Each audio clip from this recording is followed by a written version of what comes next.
Hi hello ಸ್ನೇಹಿತರೆ. Friends, ಇವತ್ತು ನಾನು ಒಂದು ರೆಸಿಪಿಯೊಂದಿಗೆ ಬಂದಿದ್ದೇನೆ ನಿಮ್ಮ ಮುಂದೆ. ಅದುವೇ ಇವತ್ತು ನಾನು ಮಾಡ್ತಾ ಇರೋದು ಆಡಿನ ಕಾಲಿನ ಒಂದು ಸೂಪರ್ ಆಗಿರುವಂತಹ ಸಾರು.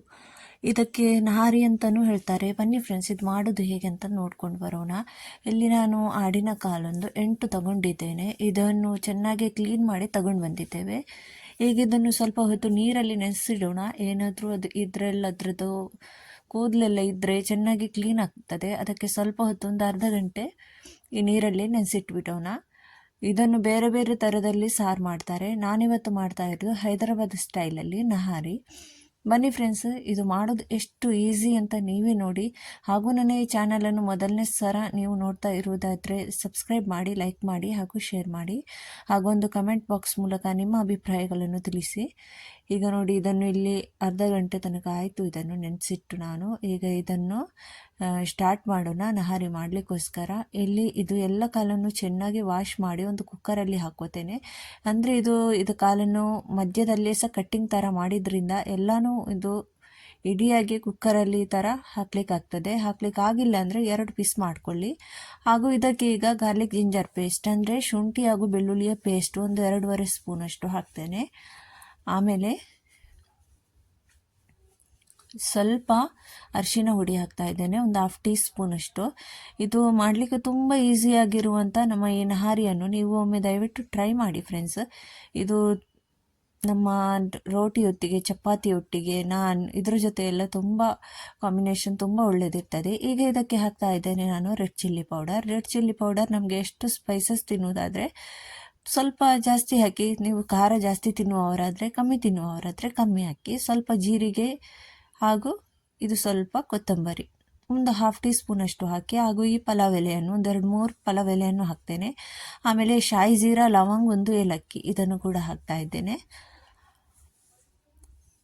ಇದು ಕಾಳುಮೆಣಸು ಒಂದು 10-12 ಕಾಳುಮೆಣಸು ಹಾಕಿದ್ದೇನೆ. ಹಾಗೂ ಇದು ಒಂದು ಈ ಥರ ನಹಾರಿಯದ ಮಸಾಲ ಅಂತ ಸಿಗ್ತದೆ, ಅದು ಇದ್ದರೆ ಇದನ್ನು ಹಾಕ್ಕೊಳ್ಳಿ ನೀವು. ಇದು ಇಲ್ಲ ಅಂದರೆ ಪರವಾಗಿಲ್ಲ. ಗರಂ ಮಸಾಲ ಸ್ವಲ್ಪ ಸ್ವಲ್ಪನೇ ಹಾಕಿ. ನಹಾರಿ ಮಸಾಲ ಅಂತ ಈ ಥರ ಇದ್ದರೆ ಇದನ್ನು ಹಾಕಿ. ನನ್ನ ಹತ್ರ ಈ ನಹಾರಿ ಮಸಾಲ ಇರ್ತದೆ ಯಾವಾಗಲೂ ಅವೈಲೇಬಲ್, ಹಾಕ್ತಾ ಇದ್ದೇನೆ.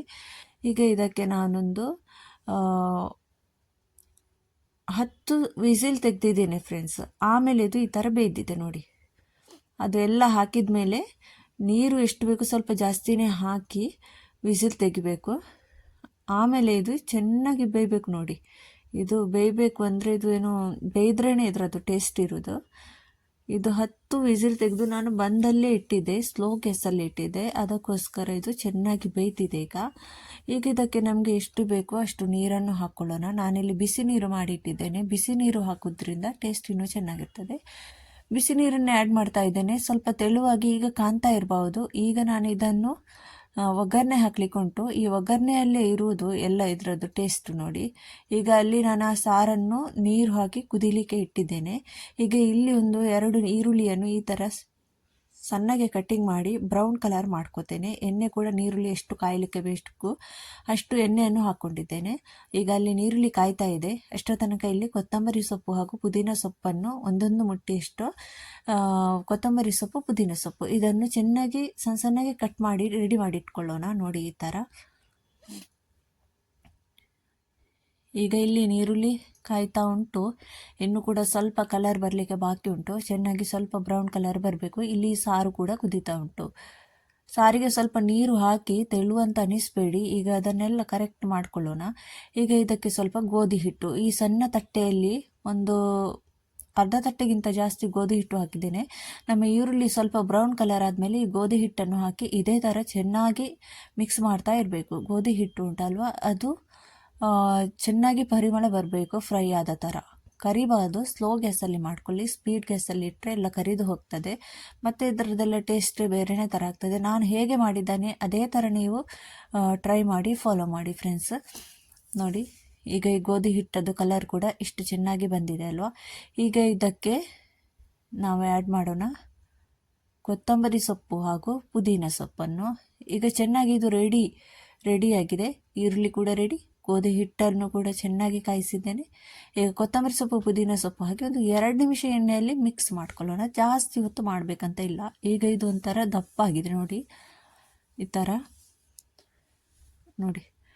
ಈಗ ಇದನ್ನೆಲ್ಲ ಚೆನ್ನಾಗಿ ಎಣ್ಣೆಯಲ್ಲೇ ಮಿಕ್ಸ್ ಮಾಡಿದ್ದೇನೆ. ಗೋಧಿ ಹಿಟ್ಟಿನೊಟ್ಟಿಗೆ ನಮ್ಮ ಈ ಪುದೀನ ಸೊಪ್ಪು, ಕೊತ್ತಂಬರಿ ಸೊಪ್ಪು. ಈಗ ಇಲ್ಲಿ ನೋಡಿ, ನಾರಿ ಚೆನ್ನಾಗಿ ಇದರ ರಸ ಚೆನ್ನಾಗಿ ಕುದೀತಾ ಉಂಟು, ಸಾರೆಲ್ಲ ಚೆನ್ನಾಗಿ ಕುದೀತಾ ಉಂಟು. ಈಗ ಇದಕ್ಕೆ ಒಗ್ಗರಣೆ ಹಾಕೋಣ ನಾವು. ಈ ನಮ್ಮ ಈರುಳ್ಳಿ ಹಾಗೂ ಗೋಧಿ ಹಿಟ್ಟಿನ ಈ ಒಗ್ಗರಣೆಯನ್ನು ಇದಕ್ಕೆ ಆ್ಯಡ್ ಮಾಡೋಣ. ನೋಡಿ, ಈ ಥರ ಇದು ಆ್ಯಡ್ ಮಾಡಿದ ಮೇಲೆ ಸ್ವಲ್ಪ ಹೊತ್ತು ಕುದಿಸೋಣ. ಒಂದು 2 ನಿಮಿಷ ಕುದಿಸಿದ್ರೆ ಸಾಕು. ನೋಡಿ, ಈಗ ಇದು ಎಷ್ಟು ಬೇಕೋ ಎಷ್ಟು ಚೆನ್ನಾಗಿ ಈ ಥರ ಏನೋ ತೆಳು ಇಲ್ಲ, ಇದೇ ಥರ ಇರೋದು. ನಹಾರಿ ಅಂದರೆ ಜಾಸ್ತಿ ದಪ್ಪಗಿರೋದಿಲ್ಲ. ಈಗ ಇದಕ್ಕೆ ಸ್ವಲ್ಪ ನಿಂಬೆ ರಸ ಬೇಕಿದ್ದರೆ ಸ್ವಲ್ಪ ಮೇಲಿಂದ ಹಾಕ್ಕೊಳ್ಳಿ. ನೋಡಿ, ಈಗಂತೂ ನಮ್ಮ ನಹಾರಿ ರೆಡಿಯಾಗಿದೆ. ಇದರೊಟ್ಟಿಗೆ ನಾವೀಗ ಪರಾಟ, ಮಲ್ಬಾರಿ ಪರಾಟ, ಅದು ರೆಡಿಮೇಡ್ ಪರಾಟವನ್ನು ಇದರ ಜೊತೆ ತಿಂತಾ ಇದ್ದೇವೆ. ನೋಡಿ ಫ್ರೆಂಡ್ಸ್, ನೀವು ನನ್ನ ಚಾನಲನ್ನು ಸಬ್ಸ್ಕ್ರೈಬ್ ಮಾಡಲಿಲ್ಲ ಅಂದರೆ ಸಬ್ಸ್ಕ್ರೈಬ್ ಮಾಡಿಕೊಳ್ಳಿ, ಲೈಕ್ ಮಾಡಿಕೊಳ್ಳಿ, ಶೇರ್ ಮಾಡಿಕೊಳ್ಳಿ. ನಿಮಗೆ ನನ್ನ ವಿಡಿಯೋ ಇಷ್ಟ ಆಯಿತು ಅಂದರೆ ನನಗೊಂದು ಕಮೆಂಟ್ ಕೂಡ ಮಾಡಿ. ಇನ್ನು ನಾವು ಸಿಗೋಣ ನೆಕ್ಸ್ಟ್ ವಿಡಿಯೋದಲ್ಲಿ. ಅಲ್ಲಿ ತನಕ ಟಾಟಾ, ಬಾಯ್.